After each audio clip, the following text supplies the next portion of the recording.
The FBI has successfully smoked out 2 agents of the Chinese Communist Party who were acting on American soil, attempting to bribe and manipulate the IRS into doing China's bidding.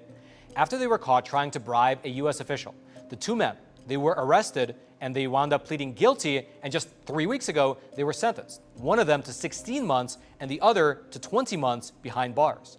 And the story of who these men were, how they got recruited, the plan that they were enacting, the specific policy of China's that they were pushing forward here in America, as well as how the FBI was ultimately able to sniff them out and capture them, is all fascinating to say the least. And it gives us a bit of a glimpse into what the FBI can do when defending this country against foreign agents, as well as the kind of lengths that the Chinese communists will go to silence dissent of any kind. And so let's go through the entirety of the story together.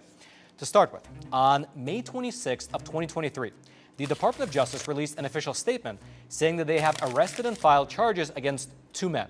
You had Mr. John Chen, a 70-year-old naturalized U.S. citizen who was originally from China, as well as Mr. Lin Feng, a 43-year-old Chinese citizen. And according to the indictment paperwork that you can see up on your screen, these 2 men were charged in connection to a bribery scheme that they were enacting right here on U.S. soil at the behest of the Chinese Communist Party. And their crimes included the following: acting as an agent of a foreign government without notifying the Attorney General, bribing a public official, as well as conspiracy to commit international money laundering. Essentially, these 2 men were acting as Chinese communist agents here on U.S. soil in order to advance the CCP's persecution campaign against Falun Gong practitioners. Now, we have covered the persecution of Falun Gong in greater depth in a previous episode, and I'll throw a link to that episode down in the description box below if you want to watch it again. But the gist of it is that starting in the year 1999, the CCP, under then-President Jiang Zemin, they launched a brutal crackdown on the nearly 100 million people who were practicing this particular meditation discipline over in mainland China. Essentially, overnight, the CCP made Falun Gong practitioners enemies of the state, and since then, within China at least, practitioners have been rounded up, they have been jailed, they've been put into forced labor camps, brainwashing facilities, the women have been sexually abused, and there's even substantial and voluminous amounts of evidence showing that the CCP has built out a giant industrial-scale organ harvesting operation in order to profit off of the physical bodies of the practitioners that they have in prison. In fact, as an aside, there was just a great movie released about this particular topic called State Organs. And actually, I was honored to host the panel Q&A with the director of that film when it premiered in New York City just last month. Regardless, though, after the persecution began, the Falun Gong practitioners who left China, they started various companies overseas to help clarify the truth, expose the persecution, as well as to expose the Chinese Communist Party more broadly. And among these projects was a dance company called Shenyun. You've probably seen their ads. They're literally everywhere. Their dances, they present China as it was prior to communism, and in each one of their performances, they have multiple numbers which directly expose the CCP for its many crimes against humanity. Meaning, as a practical matter, that Shenyun travels around the whole world, going to the nicest venues in every major city, and they expose the CCP's crimes before a global audience, typically consisting of people who are in the elite levels of society. And apparently, the CCP doesn't like that, which is exactly why they enacted this whole bribery scheme to try and get Shenyun's nonprofit status revoked here in America. Quote, Chen and Feng paid $5,000 in cash bribes and promised to pay substantially more on behalf of the Chinese Communist government to a purported Internal Revenue Service agent who was in fact an undercover officer in exchange for that agent's assistance in processing and advancing a defective whistleblower complaint that Chen had filed with the IRS as a part of the Chinese Communist government's directed scheme to revoke the tax-exempt status of Shenyun, a 501c3 organization run by Falun Gong practitioners. Now, the indictment that was actually filed by the Department of Justice, it laid out this whole scheme, as well as how the FBI was able to catch them fairly well and logically. And so let's go through it together. And just so you can easily keep track of everyone on this particular timeline, let me briefly introduce to you the 5 characters who were involved. You have John Chen and Lin Feng, the 2 guys who were acting as agents for the CCP. You have someone that the FBI refers to as Individual 1. And just to make it easier to read, we're going to call this guy Frank. The communist agents thought that Frank was their friend, but unbeknownst to them, Frank was actually an undercover FBI informant the entire time. Then you also have a Chinese government official who was the handler for these two CCP agents.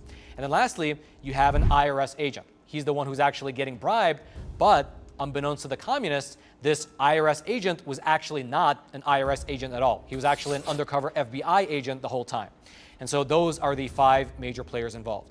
And here is how the indictment breaks down what actually took place. Quote, on or about January 21st, 2023, during a recorded call with a particular individual 1, John Chen discussed planning to bribe an IRS official to investigate the Falun Gong with the ultimate goal of achieving the Chinese Communist government's aim to quote-unquote topple the Falun Gong, and stated that leadership, referring to Chinese government officials, would be very generous in funding the illicit payments. And so, everything begins with John Chen having a phone call with Frank, the undercover FBI informant. John tells Frank that he wants to take down Shen Yun by using the IRS. And so Frank, he helps to put John in touch with someone that he claims is an IRS agent. Then about 2 weeks later, quote, in or about early February 2023, John Chen sent the fake whistleblower complaint to the IRS. And so essentially what happened was that after getting introduced to this IRS agent, John Chen submitted a fake whistleblower document with the intention being to strip Shen Yun of its nonprofit status. Then, about a month and a half later, the DOJ references a recorded phone call. Although in this indictment, they don't exactly make clear whether it was recorded by the participants of the phone call or if it was intercepted through a wiretap. Regardless, though, it was recorded, and here's what they wrote was said, quote, on or about March 20th of 2023, during a recorded call, a Chinese Communist government official, who is the one managing and directing these two patsies in the bribery scheme, he discussed the fake whistleblower IRS complaint with individual 1 and conveyed that he wanted John Chen to meet with the IRS agent regarding the fake whistleblower complaint.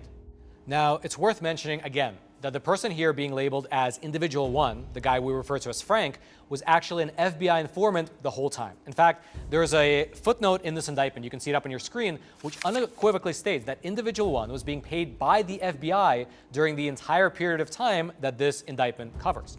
Essentially, these communists never really stood a chance. All right, just to pause here for a super quick moment, I'd like to introduce today's sponsor, which is a great company called Patriot Mobile.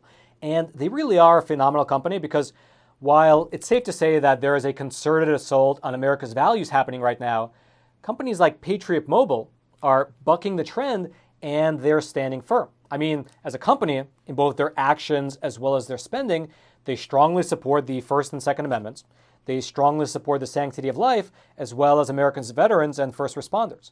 And better still, besides just having really good values, they are actually a good company. They have great phone plans. By switching to Patriot Mobile, you'll still get the same awesome nationwide coverage as the big providers, because Patriot Mobile actually operates across all 3 of the major networks. It's just that by switching, you'll be doing business with a company that doesn't undermine your values. Plus, they back their service with a coverage guarantee. 100% of their customer service is based right here in the US, meaning they're keeping the jobs here. You can keep your existing phone number, and you can either keep your existing phone, or if you'd like, you can upgrade.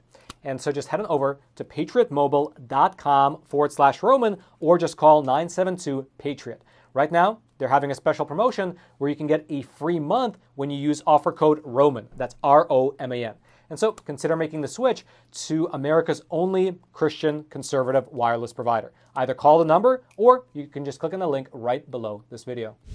Regardless, though, getting back to the actual timeline, the indictment says this, quote, approximately 5 days later, on or about March 25th of 2023, John Chen contacted the IRS agent by email and subsequently set up a meeting with the IRS agent for May 15th of 2023. And so John Chen, who is in March physically in China, sends an email to this IRS agent in order to set up a meeting for the following May, for May 15th. Then, quote, on or about May 8th, 2023, which is a week before the scheduled meeting, John Chen entered the United States from China carrying approximately $10,400 in cash and was picked up at the airport by Lin Feng, his accomplice. Okay, so now at this point, both of these 2 Chinese communist agents are physically present right here in the US. The story continues, quote, on or about May 12th, 2023, On a call intercepted pursuant to a judicially authorized Title III wiretap, John Chen and Lin Feng discussed that while John was in the United States, they would receive direction from their Chinese Communist government handler on carrying out the bribery scheme through a China-based encrypted messaging app, that they would delete instructions received from the Chinese official, and that they would alert and sound the alarm to that official if the planned meeting with the IRS agent did not go as anticipated. Now, I just want to pause here for a moment and mention that at this point, reading the indictment, it almost seems like these two guys, they saw themselves as some kind of like Chinese James Bond types, communicating with their own M back at CCP headquarters. The only problem, though, is that this whole thing was being completely watched over by the U.S. government. The indictment continues, quote, on or about May 14th of 2023, John Chen and Lin Feng met with the IRS agent in or around Newburgh, New York, during which meeting John gave a $1,000 cash bribe to the IRS agent as an initial partial payment. Also, John Chen, in order to further the bribery scheme, promised to pay the IRS agent a total of $50,000 in exchange for the agent to open an audit on Shen Yun. Also, John Chen promised to give the agent 60% of any whistleblower award from the IRS if the fake whistleblower complaint was successful. And so in short, not only were they offering to pay this IRS agent a fat lump sum of money to open up this investigation, but also they were promising him a perpetual kickback. Normally, when you have a real IRS whistleblower complaint, if that complaint actually leads to more money being recovered by the IRS, the person who submitted the original complaint can get a percentage of that recovered money. And so in this case, the CCP agents were trying to use that award money as leverage to buy this IRS agent's services. And by the way, just as an aside, the reason that this particular story really does matter is because these are the guys that actually got caught. But it remains a real question of how many of these types of schemes don't get caught and actually wind up proving successful, which actually the indictment alludes to right here in this part. Quote, on or about May 16th of 2023, during an intercepted call between John Chen and Lin Feng, Chen stated, in the course of discussing the bribery scheme targeting the Falun Gong, that their Chinese Communist government handler is the, quote, one that is always in charge of these matters. Which is very interesting because when he mentions these matters, well, it's a subtle implication that this type of scheme has been enacted before. It's not the first time. And in terms of their rationale, meaning why these two patsies, as well as the government official over in China, would risk so much and just generally use up so much time and resources on this type of a scheme just to target a dance company, well, it appears that the answer was not simply financial. It's actually a deep ideological hatred. Here's what the indictment states, quote, also, on or about May 16th, 2023, during a recorded call with the IRS agent, John Chen reiterated that he was carrying out the bribery scheme with Lin Feng on behalf of the Chinese Communist government and stated that his associates in the Chinese government are like blood brothers. We started this fight against the founder of the Falun Gong 20, 30 years ago. They are always with us. That is, if nothing else, amazing. It is a real uncensored look into the true heart of the Chinese Communist Party. It's not simply a matter of politics or money or something else like that. It is a true ideological struggle wherein these CCP agents and the government officials who are directing them, they see themselves as blood brothers trying to take down a spiritual group that doesn't align with communism. Regardless, though, getting back to the actual bribery component, the indictment goes on to list more money that was transferred over to this IRS agent. Quote, on or about May 18th, 2023, Lin Feng paid the IRS agent a $4,000 cash bribe at JFK International Airport as an additional partial payment in furtherance of the bribery scheme. Also, on the same day, during a recorded call, John Chen told the IRS agent that he would return to China and gather more funding for the bribery scheme, and that Lin Feng would thereafter hand-deliver two $25,000 payments to the IRS agent in New York to execute the bribery scheme. And so, in short, by the end of May 2023, these two agents of the Chinese Communist Party, they had successfully given this IRS agent two bribes totaling $5,000 and had promised him an additional $50,000 to open up their requested investigation, the so-called whistleblower complaint. But, and here's the kicker, the complaint was not true. If it was true, they could just file it normally. Instead, the whistleblower complaint was based on fake information, something that this indictment actually lays out. Quote, the Chen whistleblower complaint is facially deficient, and IRS personnel have advised that the IRS whistleblower program would reject the Chen whistleblower complaint. meaning that in and of itself, there was nothing to the complaint, which is why they were trying to bribe an IRS agent to actually act on it. Their main goal was to just, by any means necessary, try and remove the 501c3 status of a company that was working to expose the Chinese Communist Party in theaters around the globe. However, that's not what actually happened. Instead, both of these two men were arrested by the FBI, and they were charged with felonies related to being agents of a foreign state while at the same time bribing a U.S. official. Both John Chen and Lin Feng were detained back in May of last year. Both of them wound up pleading guilty, and both of them were sentenced to 20 months and 16 months, respectively, behind bars. But since both men have literally been sitting behind bars ever since they were first arrested, what wound up happening was that Lin Feng was let go because he had already served for 16 months, while John Chen still has 4 months left in his sentence. I would actually love to know your thoughts, by the way. Was this sentence too light, or was it just right? Leave your thoughts in the comments section below. I'll be reading through them later. Regardless, though, there you have it, the story of how the FBI was able to smoke out 2 agents of the Chinese Communist Party who were working to further the persecution of a religious group right here on American soil.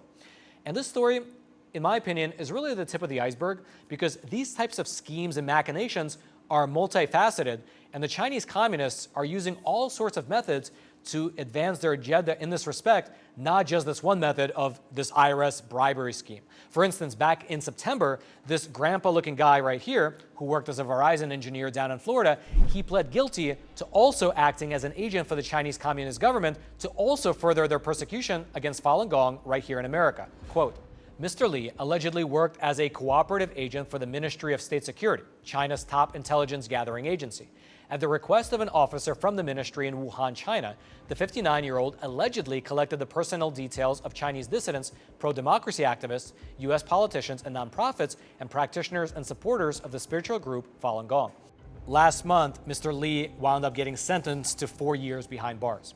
Also, we here at the Epoch Times, we recently published this exclusive report right here detailing a top-secret meeting held in Beijing wherein Xi Jinping ordered that a new strategy be undertaken to attack Falun Gong practitioners globally. Quote, in October 2022, Chinese leader Xi Jinping held a secret meeting instructing top state officials overseeing political, intelligence, and influence operations on a new strategy to target the Falun Gong spiritual group internationally.